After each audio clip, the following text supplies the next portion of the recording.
தன்னோட உடல் உறுப்புகளால இறந்து போற சில அனிமல்ஸ் பத்தி தான் இந்த ஒரு வீடியோல பார்க்க போறோம். இந்த வீடியோ பாக்குற நீங்க ஏதாவது ஒரு விஷயத்த புதுசா கத்துப்பீங்க.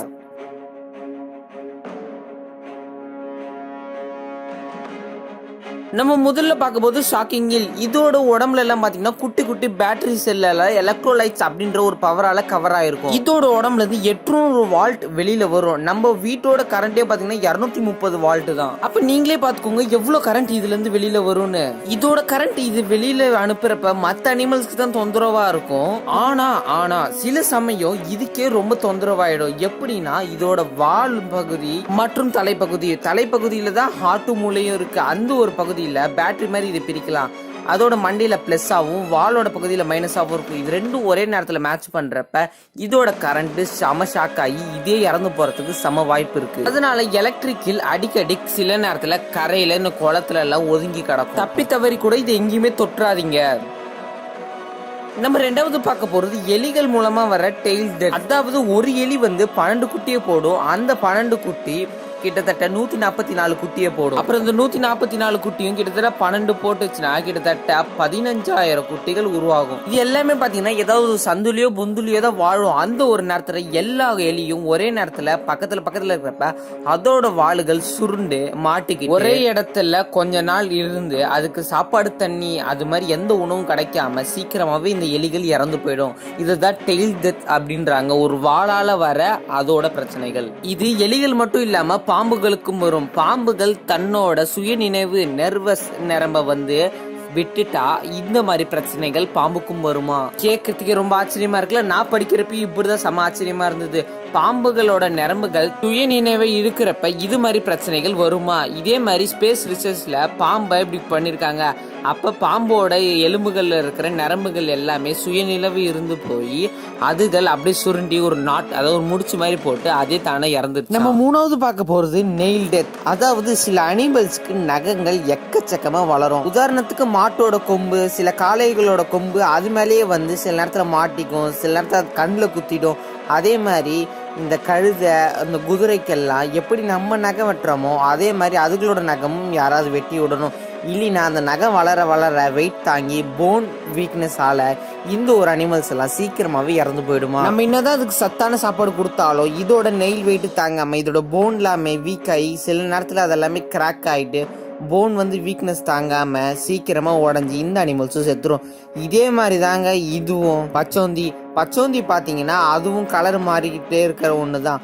ஆனா இதுவும் சில நேரத்துல நெயில்ஸ் அதிகமா வளர்ந்து அப்படியே சுருங்கி எலும்பு கூட அதே இடத்துல இறந்துருமா. அதே மாதிரி தாங்க முதலையும். இதுல வேற மாதிரி இருக்குமா. ஆனா முதல்ல வெளியில இறந்து போவாதான், தண்ணிக்குள்ளேயே இறந்து போயிடுமா.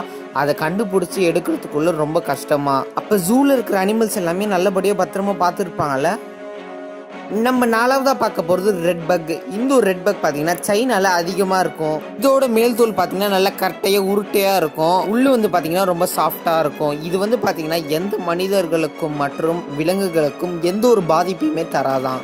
ஆனா இது குட்டிகள் போடுறப்ப கிட்டத்தட்ட எக்கச்சக்கமான குட்டி வரும். இது குட்டி போடுற நேரத்துல ஜாஸ்மின் டோரா அப்படின்ற ஒரு பழத்தை கூட்டு வந்துருமா. அந்த ஒரு பழத்தை இது மேல நல்லா பூசிக்குமா. அப்புறம் இது இறந்த பிறகு இதோட குட்டிகள் அம்மாவை அப்படியே சாப்பிட்டுருமா. கேக்குறப்ப செம வியர்டாவும் இதெல்லாமாடா அப்படின்னு சொல்றப்ப ஒரு மாதிரி தானே இருக்கு. ஆனா இதுக்கு பின்னாடி ஒரு பெரிய காரணமே இருக்கு. அம்மா பூச்சி இறந்த பிறகு அம்மாவை சாப்பிட்ட பிறகு அதுல நிறைய ப்ரோட்டீன்ஸ் இருக்கு. அது மூலமா குழந்தை பூச்சிங்க எல்லாருக்குமே நிறைய ஒரு பவர் அண்ட் ஸ்ட்ரென்த் மொரட்டான தோல் கிடைக்குமா. நம்ம அஞ்சாவது பார்க்க போது ஃபிளிப்பிங் டெத். அதாவது ஆமைகள் எப்பயுமே பொறுமையா தான் நவரும். அதே மாதிரி அதுக்கு மேல ஓடு இருக்கும். இது எப்பயாவது திரும்பி படுத்துட்டு அவஸ்தப்பட்டதுன்னா அதை தூக்கி விட இன்னொரு ஆமை இல்லைன்னா வேற யாராவது தேவை. அப்படி யாருமே இல்லைன்னு வச்சுக்கோங்களேன். இந்த ஒரு ஆமை கிட்டத்தட்ட 4-5 நாள்ல எந்த தண்ணி சாப்பாடு உணவு எதுவுமே கிடைக்காம இறந்துருமா. நம்ம ஆறாவதா பார்க்க போறது வேல்ஸ் டெத். அதாவது வேல்ஸுங்க எல்லாமே ஒரு இடத்துல கரை ஒதுங்கி இருந்தது. போய் பார்த்தா எல்லா வேலுமே இறந்து போய் கிடக்குது. இதுக்கு யாருடா காரணம் அப்படின்னு கேட்டீங்கன்னா இதுக்கான காரணம் மனிதர்கள் தான். இது மட்டும் இல்லாம ஒரு வேலோட சத்தம் எவ்வளவு இருக்கும் தெரியுமா? கிட்டத்தட்ட 174 dB.